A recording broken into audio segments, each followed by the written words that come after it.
Hey everybody, it's Jamie from No Getting Off This Train. In today's video, I am sharing 5 budget-friendly meals you can try next week. They all have pretty simple ingredients and they're all easy to make.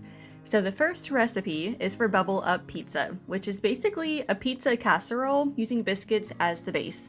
Start by opening a can of biscuits and cutting them into smaller pieces. Any kind will work here, although I prefer the larger buttermilk biscuits. Add them all to a greased 8x8 casserole dish, making sure they all completely cover the bottom. And next, cover the top of the biscuits with about a cup of pizza sauce. I actually used regular spaghetti sauce here, so use whatever you have available. Now at this point, you can add any of your favorite pizza toppings. We just used pepperoni and cheese, but you can add olives, peppers, jalapenos, whatever you typically like on a pizza.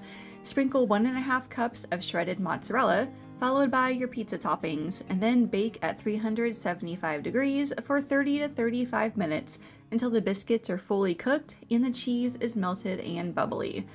Serve this with your favorite vegetable. We usually either have a side salad or steamed vegetables from the freezer, like broccoli or green beans. They're quick and easy side items that can go with just about any meal. Now next up are bean and cheese burritos. These are actually easy to meal prep and have for lunch for the week. For this, you can either use canned refried beans or make your own with pinto beans in the Instant Pot. And using dried beans is a little cheaper per ounce, but use whatever is convenient. Add the beans to a small pot, then put in a packet of taco seasoning and a little bit of salsa to help it not dry out. Let it cook on low heat for 5 to 10 minutes until it's completely heated and mixed together. Add about a half cup of the beans to a tortilla, then top it with a 1/4 cup of shredded cheddar and fold the tortilla into a wrap. So here's where I went wrong, and I want you to learn from my mistake. My tortilla ripped while I was folding it because it wasn't very pliable. So stick the tortilla in the microwave for like 3 or 4 seconds and it'll work much better that way. Next up is curry bowls, which may require a few extra ingredients, but it is so easy to make. Start with either ground beef or ground turkey, whatever is on sale. Add it to a large skillet and cook on medium-high heat. While this is cooking, prepare 1 cup of dried rice. I like using my rice cooker, but you can also cook it on the stovetop. Add a bag of frozen stir-fry vegetables to the pan and continue to cook another 5 minutes or so.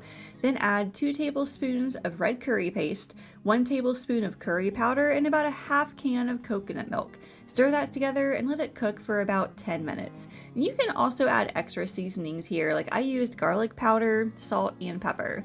Once that's done, you've got a creamy curry base to go on top of the rice. It's not liquidous like regular curry, so it's more of a curry-inspired dish that is super good. Next is tuna melts, which you can customize in many ways. I usually keep things pretty simple here.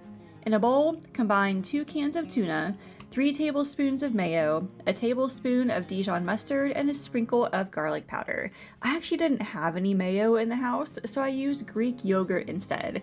It still made the mixture creamy, just with an added boost of protein. Next, butter 2 slices of bread and add sliced cheese and some of the tuna mixture. I used Colby Jack cheese, but any kind of cheddar would work here.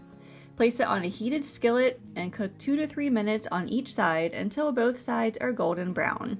For a side item, I usually cook some frozen vegetables in the microwave, and that turns this into a 15-minute dinner.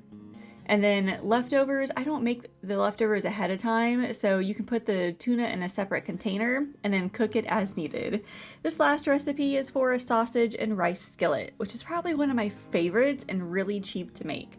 Add a tablespoon of olive oil to a large skillet and add a bag of frozen broccoli. You can really add whatever veggies you want here. I wanted to use bell peppers, but I realized I didn't have any. While that cooks, prepare a cup of white rice using either a rice cooker or the stovetop. Then slice a package of kielbasa into small round pieces. This is the turkey kind and I got it from Aldi and it was really good. Add it to the pan along with some garlic, basil, and oregano, then let it cook for a couple of minutes.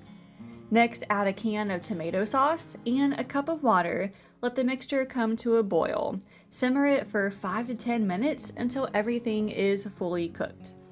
And lastly, add the cooked rice to the pan and mix everything together. The rice absorbs all of the liquid, so it's not soupy at all. Sprinkle a half cup of shredded mozzarella on top and let it melt, and then it is ready to serve. This makes a complete meal in itself, but you can always add another vegetable as a side item if you wanted more food. All these recipes can be found in the description, so make sure you scroll down and save the ones you like. Hope you found some new budget-friendly meals, and I will see you guys later.